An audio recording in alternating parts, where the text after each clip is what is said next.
لو كنا نعلم انک رسول اللہ، اے محمد اگر ہم جانتے کہ آپ صلی اللہ علیہ وسلم ہم جانتے کہ آپ اللہ کے رسول ہیں، ما صددناک عن البیت، تو ہم آپ کو بیت سے کیوں روکتے، آپ کو اللہ کے گھر سے کیوں روکتے، وما قاتلناک، ہم اب کبھی آپ سے قتال نہیں کرتے، ہم مانتے ہی نہیں کہ آپ اللہ کے رسول ہیں۔ اللہ اکبر، نعوذ باللہ، ہم نہیں مانتے ہیں کہ آپ اللہ کے رسول ہیں۔ اسی لیے اکتب محمد ابن عبداللہ، آپ محمد ابن عبداللہ لکھیے۔ اتنا یہ اللہ کے نبی صلی اللہ علیہ وسلم سے حضرت، اور مسئلہ یہ ہے کہ حضرت علی لکھ چکے تھے، اب حضرت علی رضی اللہ تعالیٰ عنہ لکھ چکے ہیں کہ هذا ما قضى بین محمد رسول اللہ صلی اللہ علیہ وسلم وسہیل بن عمرو، حضرت علی رضی اللہ تعالیٰ عنہ لکھ چکے ہیں۔ ادھر وہ کہتے ہیں کہ لو كنا نعلم انک رسول اللہ ما صددناک عن البیت وما قاتلناک، حضرت علی رضی اللہ تعالیٰ عنہ کو اللہ کے نبی نے فرمایا امہ رسول اللہ، امہ رسول اللہ، اے علی رسول اللہ کو مٹائیے۔ حضرت علی رضی اللہ تعالیٰ عنہ کے رسول اللہ کو مٹائیے اور محمد ابن عبداللہ لکھیے، اللہ کے نبی صلی اللہ علیہ وسلم نے فرمایا۔ دیکھیے بڑی بڑی چیزیں جب حاصل ہونے والی ہوتی ہیں اللہ کی طرف سے، تو نبی صلی اللہ علیہ وسلم ان چھوٹی چھوٹی چیزوں کو، ٹھیک ہے، جو اللہ کے نبی صلی اللہ علیہ وسلم نبی ہیں، رسول ہیں، اس سے بڑی کائنات کی کوئی سچائی نہیں ہو سکتی کہ کوئی اگر کافر نہیں مان رہا ہے، کوئی اگر کافر نہیں مان رہا ہے تو اس سے اس حق میں، اس سچائی میں کسی قسم کی کمی واقع ہوگی۔ اللہ کے نبی صلی اللہ علیہ وسلم نے فرمایا اللہ یعلم انی رسول اللہ وان کذبتمونی، اللہ کے نبی نے فرمایا اللہ جانتا ہے میں اللہ کا رسول ہوں، اس بات میں کوئی شک نہیں ہے کہ میں اللہ کے رسول ہوں، وان کذبتمونی، اگر تم مجھے جھٹلا بھی دو اس سے کیا فرق پڑنے والا ہے۔ اور حق کا معاملہ بھی یہی ہے، حق کسی کے تسلیم کرنے کا محتاج نہیں ہوتا، حق حق ہوتا ہے، کسی کا محتاج نہیں ہوتا۔ اللہ کے نبی صلی اللہ علیہ وسلم نے حضرت علی کو کہا رضی اللہ تعالیٰ عنہ رسول اللہ کو مٹائیے، حضرت علی رضی اللہ تعالیٰ عنہ نے فرمایا لن امحوک، اے نبی صلی اللہ علیہ وسلم، اور شاید ایسا ہوگا آپ کی پوری زندگی میں سیدنا علی رضی اللہ تعالیٰ عنہ نے کہیں اللہ کے نبی کی نافرمانی کی ہو، یہی مقام ہے، یہی مقام ہے۔ اور یہ نافرمانی بھی نہیں ہے، اگر آپ گہرائی میں جا کر دیکھیں ہو تو یہ نافرمانی بھی نہیں ہے، بلکہ اللہ کے نبی صلی اللہ علیہ وسلم کی شان حضرت علی کے دل میں کیسی ہے۔ حضرت علی نے کہا اے اللہ کے نبی میں آپ کا نام نہیں لکھا سکتا، اللہ اکبر، تو اللہ کے نبی صلی اللہ علیہ وسلم نے خود قلم لیا، خود حضرت علی رضی اللہ تعالیٰ عنہ سے قلم لیا، اور آپ صلی اللہ علیہ وسلم نے خود، ایک روایت میں ہے کہ پوچھا کہ کہاں ہے میرا نام، تو وہاں سے حضرت علی رضی اللہ تعالیٰ عنہ نے اس سے حضرت اللہ کے نبی صلی اللہ علیہ وسلم نے اسے لکھایا، اور آپ صلی اللہ علیہ وسلم لکھنا پڑھنا نہیں جانتے تھے، آپ جانتے ہیں۔ اور جیسے میں نے آپ کے سامنے بتایا کہ یہ آپ کی شان میں اضافہ ہے، آپ کی شان میں بہت بڑا اضافہ ہے کہ آپ صلی اللہ علیہ وسلم لکھنا پڑھنا نہیں جانتے تھے، جس طرح سے عام آدمی لکھنا پڑھنا جانتا ہے۔ یہاں جتنے پڑھے لکھے لوگ موجود ہیں، آپ کو معلوم ہے کہ ہم لوگ تعلیم حاصل کرتے ہوئے کن کن مراحل سے گزرے ہیں۔ کبھی کبھی ہمارے اساتذہ ہمیں مار بھی دیتے تھے، کبھی کبھی اساتذہ کی ڈانٹ بھی سہنی پڑتی تھی، اور جب ایک آدمی تعلیم حاصل کرنے کے لیے اپنے استاذ کے پاس بیٹھتا ہے تو اس میں کوئی شک نہیں ہے کہ اس کے استاذ کی عظمت بہت بلند ہوتی ہے، اور تعظیم استاذ کی ہوتی ہے، اور طالب علم جو ہوتا ہے اپنے استاذ کے مقابلے میں چھوٹا ہوتا ہے۔ اللہ رب العالمین نہیں چاہتا تھا کہ کبھی اپنے نبی کو اس مرحلے سے گزارے جہاں پر ان کا استاذ اللہ کے نبی سے بڑا ہو، سبحان اللہ۔ ومن يضلله فلا هادي له واشهد ان لا اله الا الله وحده لا شريك له واشهد ان محمدا عبده ورسوله يا ايها الذين امنوا اتقوا الله حق تقاته ولا تموتن الا وانتم مسلمون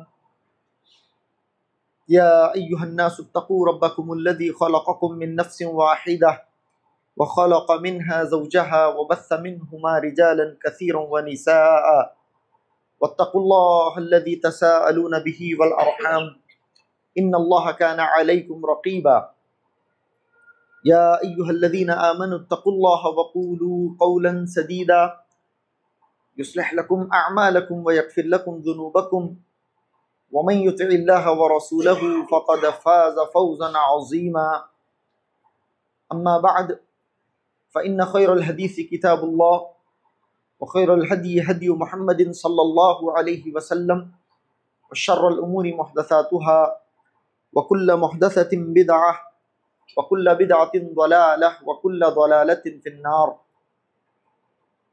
فقد قال الله تبارك وتعالى في القرآن المجيد والفرقان الحميد فأعوذ بالله السميع العليم من الشيطان الرجيم من همزه ونفخه ونفسه بسم الله الرحمن الرحيم لقد كان لكم في رسول الله أسوة حسنة لمن كان يرجو الله واليوم الآخر وذكر الله كثيرا رب اشرح لي صدري ويسر لي أمري واحلل عقدة من لساني يفقهوا قولي رب زدني علما سبحانك لا علم لنا إلا ما علمتنا إنك أنت العليم الحكيم۔ معزز حاضرین، ہر قسم کی تعریف، ہر قسم کی بڑائی، بزرگی اللہ رب العالمین کے لیے لائق و سزاوار ہیں، جو خالق کائنات ہے، جو مالک کائنات ہے، جو روز جزا کا مالک ہے۔ زندگی اور موت اسی کے اختیار میں ہے، اور ہم سب کو ایک دن اسی کی طرف پلٹ کر جانا ہے۔ اور درود و سلام ہو نبی آخر الزمان محمد مصطفیٰ صلی اللہ علیہ وآلہ وسلم کی ذات اقدس پر، کہ آپ صلی اللہ علیہ وسلم کو اللہ رب العالمین نے اپنی مخلوق میں وہ مقام عطا کیا کہ کسی کو وہ مقام حاصل نہیں ہے۔ آپ صلی اللہ علیہ وسلم اللہ رب العالمین کی مخلوق میں سب سے اعلیٰ، سب سے عرفہ، اور آپ صلی اللہ علیہ وسلم کا مقام سب سے بلند و بالا، اور آپ صلی اللہ علیہ وسلم کے مقام و مرتبے کے برابر کسی کا مقام نہیں۔ جنت میں اللہ رب العالمین آپ صلی اللہ علیہ وسلم کو مقام محمود عطا فرمائیں گے، جس سلسلے میں نبی اکرم صلی اللہ علیہ وسلم نے فرمایا اعلیٰ درجۃ فی الجنہ لا ینالها الا رجل واحد ارجو ان اکون انا۔ جنت کا سب سے بڑا مقام، جسے مقام محمود کہا جائے گا، الوسیلہ کہا جائے گا، اس مقام پر اللہ رب العالمین ایک ہی آدمی کو فائز کرے گا۔ اپنی مخلوق میں سے صرف ایک انسان کو وہ جگہ اللہ رب العالمین عطا کرے گا، اور اللہ کی ذات سے مجھے امید ہے کہ وہ میں ہوں۔ اللہم صلی علی محمد وعلی آل محمد کما صلیت علی ابراہیم وعلی آل ابراہیم انک حمید مجید۔ اللہم بارک علی محمد وعلی آل محمد کما بارکت علی ابراہیم وعلی آل ابراہیم انک حمید مجید۔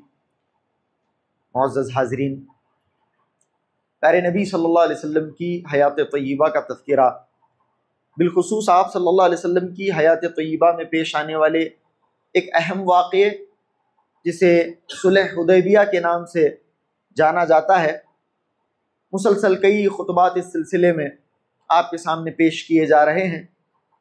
آج کا اگر میں غلط نہیں ہوں تو یہ 8واں خطبہ ہے جو اس سلسلے میں پیش کیا جا رہا ہے، اور آنے والے بھی مزید خطبے اس سلسلے میں آپ کے سامنے پیش کیے جائیں گے۔ ورنہ تو اگر آپ مطالعہ کرتے ہیں تو کتابوں کے اندر ایک صفحہ یا بہت مشکل سے 1.5 صفحہ 2 صفحوں میں بات ختم ہو جاتی ہے۔ ترجمہ اگر کوئی آدمی پڑھتا ہے تو اگر سرسری طور پر آپ گزر جائیں اور کوئی سرسری طور پر بھی بات بتا دے تو ایک خطبے کا معاملہ ہے۔ بات اگر واقعے کے طور پر بتائی جائے تو ایک خطبے میں ختم بھی ہو سکتی ہے، لیکن ایسا نہیں ہے۔ اللہ کے نبی علیہ السلام کی حیات طیبہ کو اللہ رب العالمین نے جب ہمارے لیے نمونہ قرار دیا ہے تو اس سیرت طیبہ کو بہت باریکی سے پڑھنے کی ضرورت ہے، بہت گہرائی سے جا کر پڑھنے کی ضرورت ہے۔ مجھ ناقص العلم کے اندر جتنی استعداد ہے میں کوشش کر رہا ہوں، لیکن آپ خود اس سلسلے میں مزید تگ و دو کریں، مزید کوششیں کریں، اور آپ صلی اللہ علیہ وسلم کی سیرت طیبہ کی روح تک پہنچنے کی کوشش کریں، اور آپ صلی اللہ علیہ وسلم کی اسوے کو حقیقی معنوں میں اپنائیں۔ آپ کے لمحات، حرکات، سکنات، آپ صلی اللہ علیہ وسلم کے عبادات، معاملات، معاشرت، ہر چیز کو باریکی سے اپنانے کی ضرورت ہے، تاکہ اس زندگی کے اندر ہم ایک سعادت مند زندگی اختیار کر سکیں، اور جس کی بنا پر اللہ رب العالمین کل قیامت کے دن نجات سے ہم سب کو ہمکنار کرے۔ آپ صلی اللہ علیہ وسلم کی زندگی سے ہم جس واقعے کو سن رہے ہیں وہ ہے صلح حدیبیہ۔ اس سلسلے میں بہت ساری باتیں اب تک آپ کے سامنے آئیں۔ پچھلے خطبے میں آپ نے سنا کہ اللہ کے نبی صلی اللہ علیہ وسلم نے آخرکار سہیل ابن عمرو کو آتے ہوئے دیکھا۔ سہیل ابن عمرو جو ابھی مسلمان نہیں ہوئے تھے اور خطیب قریش تھے، قریش کے سب سے بڑے خطیب تھے، اور ابو سفیان صرف، میں سمجھتا ہوں کہ صرف ابو سفیان واحد وہ شخصیت تھے جو ان سے بڑے تھے مکے کے اندر اس زمانے میں۔ ابو سفیان کے بعد اگر کوئی اگلا آدمی تھا تو وہ یہی تھے، سہیل ابن عمرو۔ اتنے بڑے تھے جن کو خطیب قریش کہا جاتا تھا، بہت فصیح تھے، بہت بلیغ تھے۔ قریش نے پورا دار و مدار ان کے اوپر کر کے اللہ کے نبی صلی اللہ علیہ وسلم سے مصالحت کے لیے، آپ صلی اللہ علیہ وسلم کے ساتھ معاہدے کے لیے سہیل ابن عمرو کو بھیجا، اور جیسے ہی اللہ کے نبی صلی اللہ علیہ وسلم نے سہیل ابن عمرو کو آتے ہوئے دیکھا، اللہ کے نبی صلی اللہ علیہ وسلم نے کیا کہا تھا؟ قد سہل لکم من امرکم، سہیل کو دیکھا اللہ کے نبی صلی اللہ علیہ وسلم نے. سہیل بہت ہی پیارا نام ہے. اللہ کے نبی صلی اللہ علیہ وسلم کو یہ الفاظ بہت زیادہ پسند تھے. سہل سے نکلنے والے الفاظ اللہ کے نبی کو بہت زیادہ پسند تھے. تو آپ صلی اللہ علیہ وسلم نے جیسے ہی سہیل کو دیکھا, آپ نے وہاں سے ایک اچھا, ایک پازیٹیو سائن اللہ کے نبی صلی اللہ علیہ وسلم نے لی اور صحابہ سے کہا قد سہل لکم من امرکم, تمہارے لیے تمہارا معاملہ آسان ہو گیا ہے. یہ دیکھو سہیل آ گئے ہیں, سہیل کا مطلب یہ آسانی ہوتا ہے. تو اللہ کے نبی صلی اللہ علیہ وسلم نے سہیل کو دیکھا اور کہا کہ تمہارے لیے تمہارا معاملہ آسان ہو گیا ہے. اس سلسلے میں چند باتیں میں نے پچھلے خطبے میں کرنے کی کوشش کی, وقت کے نہ رہتے ہوئے بات کو میں مکمل نہیں کر پایا تھا. چند باتیں اس سلسلے میں آپ کے سامنے مزید بتاتے ہوئے آگے چلتا ہوں. دیکھیے بہت ضروری ہے, آپ صلی اللہ علیہ وسلم کی آپ پوری زندگی, آپ کی حیات طیبہ آپ دیکھیں, آپ صلی اللہ علیہ وسلم ایک پازیٹیو شخصیت کے مالک تھے. آپ صلی اللہ علیہ وسلم کو پازیٹیوٹی بہت زیادہ پسند تھی, مثبت طرز فکر کے آپ صلی اللہ علیہ وسلم مالک تھے, اور آپ صلی اللہ علیہ وسلم کو ہر چیز اپنے اطراف مثبت ہو, پازیٹیو ہو, یہ بہت پسند تھا. اس کی آپ تاکید بھی کیا کرتے تھے, جیسے میں نے آپ کے سامنے ناموں کے سلسلے میں بات فرمائی. آپ صلی اللہ علیہ وسلم نے فرمایا لا عدوى ولا طیرہ, ادوا کوئی چیز نہیں ہے, طیرہ کوئی چیز نہیں ہے. ادوا کیا ہے؟ چھوت چھات کوئی چیز نہیں ہے, چھونے سے کوئی بیماری نہیں پھیلتی ہے, یعنی ایک مریض سے دوسری بڑی مریض کو کوئی بیماری نہیں پھیلتی ہے. اللہ کے نبی صلی اللہ علیہ وسلم نے فرمایا. اچھا, آج تو سائنس کہتی ہے کہ ایک مریض سے دوسرے مریض سے چند بیماریاں ہیں جو پھیل سکتی ہیں. تو اس کا مطلب یہ ہے اللہ کے اذن کے بغیر مطلقاً کوئی بیماری دوسرے کو نہیں پہنچتی ہے. کوئی آدمی یہ سمجھ رہا ہے کہ اللہ کے اذن کے بغیر ہی بیماری لگتی ہے, نہیں. اگر کسی کو کسی کی بیماری لگی ہے چھونے سے یا پھر دوسرے کانٹیکٹ سے, تو یہ اللہ کے اذن سے ہوا ہے. اللہ کا اذن شامل حال ہے. اللہ کے نبی کے کہنے کا یہ مطلب ہے. لا عدوا کا مطلب کوئی چھوت چھات کوئی چیز نہیں. کیا مطلب؟ اللہ کے اذن کے بغیر کوئی چیز نہیں. اپنے آپ میں کوئی بیماری کسی مریض کو لگتی نہیں ہے, بلکہ اگر اللہ کا اذن وہاں پہ شامل حال ہے تب لگ سکتی ہے. لا عدوا ولا طیرہ, آپ نے فرمایا بدشگونی کوئی چیز نہیں ہے, بدشگونی کوئی چیز نہیں.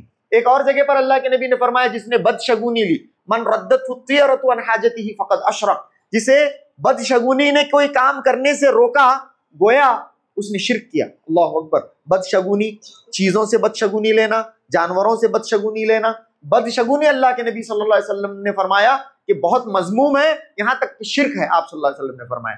ایک طرف یہ اللہ کے نبی نے بات فرمائی, تو اس کے بعد آپ نے فرمایا ولیکن یعجبنی الفعل, لیکن مجھے الفعل بہت زیادہ پسند ہے. قیل وما الفعل یا رسول اللہ, اے اللہ کے رسول یہ فعل کیا ہے؟ فعل کیا ہے؟ عین سے نہیں بلکہ الف سے, حمزہ سے. الفعل کیا ہے؟ اللہ کے نبی نے فرمایا الکلمۃ الطیبہ, مجھے اچھا شگون لینا بہت پسند ہے. اللہ کے نبی نے فرمایا. صحابہ نے پوچھا اللہ کے نبی اچھا شگون کیا ہے, یہ اچھی چیز کیا ہے؟ آپ صلی اللہ علیہ وسلم نے فرمایا الکلمۃ الطیبہ, اچھی بات. آپ نے فرمایا الکلمۃ الطیبہ, ایک جگہ فرمایا الکلمۃ الحسنہ, اچھی بات مجھے بہت زیادہ پسند ہے. برا شگون کوئی چیز نہیں ہے, لیکن ہاں میں چیزوں میں, ناموں میں, باتوں میں پازیٹیوٹی ڈھونڈتا ہوں. اللہ کے نبی نے دوسرے الفاظ میں یہ فرمایا کہ مجھے باتوں میں پازیٹیوٹی لینا بہت زیادہ پسند ہے. ولیکن یعجبنی الفعل قیل وما الفعل قال الکلمۃ الطیبہ, اچھی بات بہت زیادہ پسند ہے. تو ہمیں چاہیے کہ ہم اپنی شخصیت کو ان تمام چیزوں میں ڈھالیں. ہمیں اپنے آپ کو ایک بہت ہی نہایت ہی پازیٹیو انسان بنانا ہے. جیسے میں بارہا کہتا رہتا ہوں کہ کوئی ہمیں دیکھے تو بس انہیں بہت, آج کے الفاظ بھی نئے الفاظوں کے اندر وائب ایک لفظ ہے, وائب, VIBE, وائب. ہمیں دیکھنے سے لوگوں کو پازیٹیو وائب آئے. ہم جہاں بھی جائیں محفل کے اندر پازیٹیوٹی آ جائے, لوگ ہمیں دیکھیں تو پازیٹیو محسوس کرنے لگ جائیں. یہ بہت اہم چیز ہے. ہمیں دیکھنے سے لوگوں کو نیگیٹو وائب نہ آئے, یہ آدمی آ گیا معاملہ خراب کر دے گا, اس طرح کا معاملہ ہماری شخصیت کے ساتھ جڑا ہوا نہ ہو. اس بات کا خاص طور سے خیال رکھا جائے. اللہ کے نبی نے فرمایا الکلمۃ الطیبہ, اچھی بات مجھے بہت زیادہ پسند ہے. یعنی ایک ایسی بات جسے سن کر ایک بندے کا اللہ کے ساتھ جو گمان ہے مضبوط ہو جائے. کیونکہ اللہ رب العالمین نے کیا فرمایا, انا عند ظن عبدی بی, میں میرے بندے کے گمان کے ساتھ ہوں. میرا بندہ میرے متعلق جیسے سوچتا ہے میں اس کے ساتھ ویسا کرتا ہوں. جیسا میرا بندہ میرے ساتھ سوچتا ہے, میرے متعلق سوچتا ہے, میں اس کے ساتھ ویسا کرتا ہوں. اگر ہم اللہ کے ساتھ اچھا سوچیں گے, اچھا گمان رکھیں گے, میرا رب مجھے معاف کرے گا, میرا رب میری مغفرت کرے گا, میرا رب مجھے تمام گناہوں کو میرے معاف کر کے جنت الفردوس کے اعلیٰ مقام میں داخل فرمائے گا. اس طرح سے میرے اس معاملے کو اللہ رب العالمین آسان کرے گا, میرا یہ مسئلہ حل ہوگا. بالکل دل کی گہرائیوں سے آپ سوچیں, اللہ ہمارے ساتھ ویسے ہی کرے گا. اور ہر وہ چیز جو ایک بندے کے اللہ کے ساتھ گمان کو مضبوط کرتی ہے,